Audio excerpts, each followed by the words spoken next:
Hey y'all, Rob here with ATX Legal, and today I'm going to talk about something that affects people who are in custody and also their families or friends, anybody who's communicating with them while they're in jail. And I'm talking about jail calls. When you get a call from someone in jail, you get a message before you start talking that says these calls are recorded. Take that very seriously. The calls are recorded. Prosecutors do listen to them.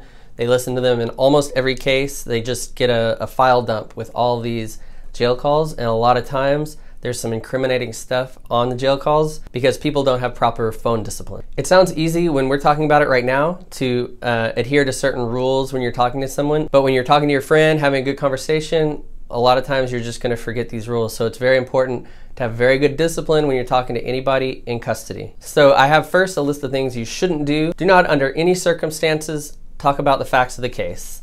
These calls can come in as evidence. They are not protected by the Fifth Amendment. You got that warning that they're being recorded. And yes, the prosecutors can and do use them in trial if you slip up and say something about the case. Second, don't try and get around this by talking in code.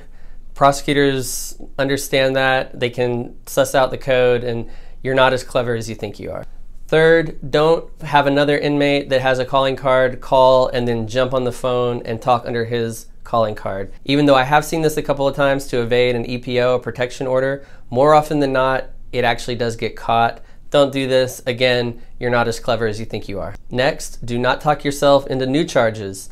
I've seen this on both sides, both the person who is being called and the inmate. If you talk about another crime that had been committed, any other kind of criminal activity like that, you can actually have new charges brought against you. So just be mindful not only of the case that's pending, but any kind of criminal activity, you're being listened to. Now, some things you should do, set some clear ground rules with the person you're talking to. Say, hey, I saw this YouTube video with the lawyer. He said, here's what we can talk about, what we can't. Set those ground rules up front so that they're on board. And so if they do kind of stray into that area where you don't want to be talking about it, you can say, hold on, my lawyer said this, or I saw a video, and you can kind of put it on that lawyer, because it can sound a little sus if you say, shh, don't talk about that, or something like that. But if you kind of put it on the lawyer, then that's going to be a way to stop that conversation in its tracks, but still not seem too suspect. Next, you can talk about procedural issues in the case. This is very different from facts of the case.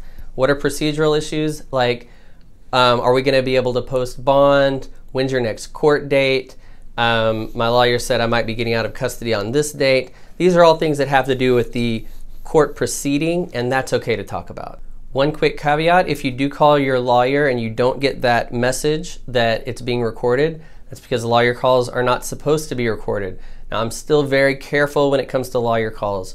Why? Because in Travis County and in a lot of other counties, there's still been breaches where those calls have been turned over to the prosecutor.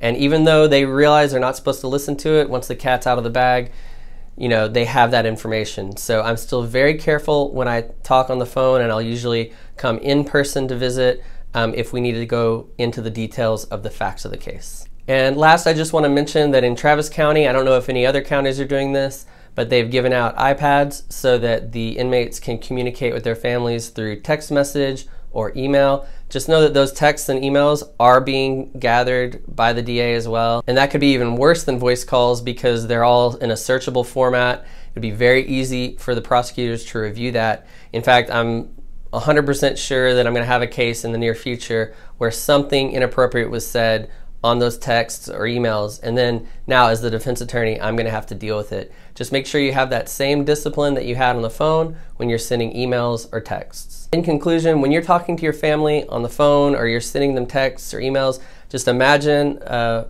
fresh-faced prosecutor in a suit just out of law school jotting down everything you say, because that's basically what's really happening. They really are listening. These things don't just get buried, and they do actually come in and hurt defendants in court. So if you have good discipline, you'll be fine. If you stray away from that and talk about things you shouldn't, it can really hurt you. None of this has been legal advice, but if you would like legal advice on your specific case, you can always give us a call or visit us at atx.legal.